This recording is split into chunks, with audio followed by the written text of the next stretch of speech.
प्रश्न आसीला assessment internal 1 रे जो इंटरनल असेसमेंट 1 रे जो प्रश्न आसीला से प्रश्न गुड को आलोचना करिवा। तो चलो ए वीडियो को आरंभ करिवा। प्रथम प्रश्न अछि प्राचीन भारतीय दार्शनिकों मतरे समस्त वस्तु क्यों पांच गोटी मौलिक नहीं गठित ताकू कौन कहा जाए। सठिक उत्तर होची पंचतत्व। द्वितीय प्रश्न दुईटी भिन्न भिन्न पदार्थर कणिका गुड़िकर अंतमिश्रण को कौन कहा जाए। तार सठिक उत्तर विसरण। अलग अलग पदार्थ यदि मिसीज ताको आम विसरण प्रक्रिया कहवा। बेलून बिकाली बेलून मध्य को क्यों गैस भर्ती करते हैं बेलून भितर कौन गैस थाए हिलियम गैस। 0 डिग्री रे रही जलर कणिका और सही तापमात्रा रे थिबा बरफर कणिका मध्य कहार शक्ति अधिका। 0 डिग्री रही जलर कणिका अधिका बुझेगा। बरफ तरुआ समय ताप प्रयोग सत्वे केउथिरे परिवर्तन घटे ना तापमात्रा परिवर्तन घटो ना।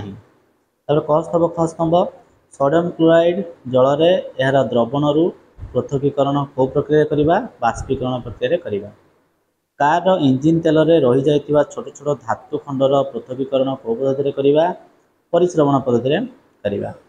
दही लहुणीर पृथकीकरण केमती करवा केन्द्रापसारण करवा। फूलर पाखुड़ार निर्यास विभिन्न वर्णकणार पृथकीकरण केमती करवा क्रोमाटोग्राफी। पेट्रोलियम जात द्रव्य थिबा छोट छोट अंश को अलग करने आंशिक पातन प्रक्रिया अवलंबन करवा। तापर देख प्रकृति में कोटि कोटि वर्षर केउं प्रक्रिया जो जैव विविधता देखा देइछि। तार सठिक उत्तर होची जैव विवर्तन। उद्भिद और प्राणी मानकर आधुनिक वैज्ञानिक नामकरण और श्रेणी विभागर जनक किए। तार सठिक उत्तर होची कार्लस लिनियस। क्यों वैज्ञानिक पंचजगत विशिष्ट श्रेणी विभागर मत देइथिले। सठिक उत्तर रॉबर्ट व्हाइटाकार है कि पंच ये जो वैज्ञानिक पंचजगत विशिष्ट श्रेणी 5 किंगडम क्लासिफिकेशन। सठिक उत्तर होची रॉबर्ट व्हाइटाकार। पृथ्वी में प्राय केते लक्ष अधिक जातिर जीव थिबारु अनुमान करा जायछि। सठिक उत्तर होची 15 लाख। एमिबार चलन अंगीकार नाम कौन। सिउडोपोडिया। तार सठिक उत्तर होची सिउडोपोडिया। दुईटी लवण जलर माछर नाम लेख। दुईटी लवण जल माने लवण जल माने लुणिया पानी रे जो माछ रहंती इलिसी आउ खरंगा। आपूर्त बीजी को केते भार युक्त कराइछि 2 भार युक्त कराइछि। थालोफाइटा ब्रायोफाइटा और टेरिडोफाइटार नग्न भ्रूण को कौन कहा जाए स्पोर कहा जाए। केउं जातीय प्राणी मानकर शरीरटी कोमल और पाचक नळीटी मंडलाकृति बा यू आकृतिर होता है मोलुस्का। गोटे मांसाहारी गछर नाम लेख। कमंडलू गछ से मांसाहारी। तापर देख एमोनियम क्लोराइड को उत्तप्त कले या सीधा सड़क गैसीय अवस्था को परिवर्तन हुए यही प्रक्रिया को कौन कहा जाए ऊर्ध्वपातन। 100 डिग्री सेल्सियस को केल्विन स्केल रे लिखिले केते हबो 373 केल्विन। पदा लगा सुखीजा केउं प्रकार उदाहरण बाष्पीभवन। एसीटोन को हाथ में रखिले ठंडा लगे कहीं एसीटोन बाष्पीभवन होता है। किए आम शरीर में अधिक दहन सृष्टि करे फुटुवा जल ना बांफ। बांफ अधिक दहन सृष्टि करे। पितल द्रावक किए कपर। पितल द्रावक होची कपर।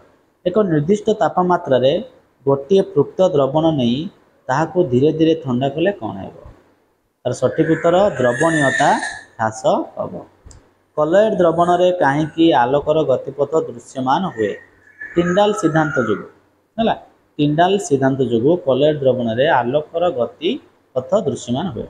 तुमको दिया रंगहीन तरल विशुद्ध जल बोली किपरि जानिब। 100 डिग्री सेल्सियस रे रंगहीन तरल बाष्पीभूत हेले यह विशुद्ध जल बुझेगा। जदि गोटे तरल दिखाई 100 डिग्री सेल्सियस से कौन बाष्पीभूत हम जानी से जल।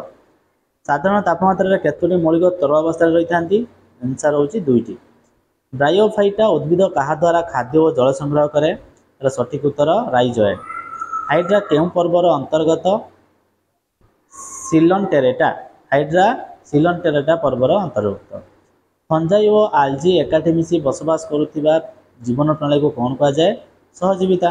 केउं अमेरुदंडी जातिर प्राणी मानकर संख्या सर्वाधिक आर्थ्रोपोडा। सठिक उत्तर आर्थ्रोपोडा।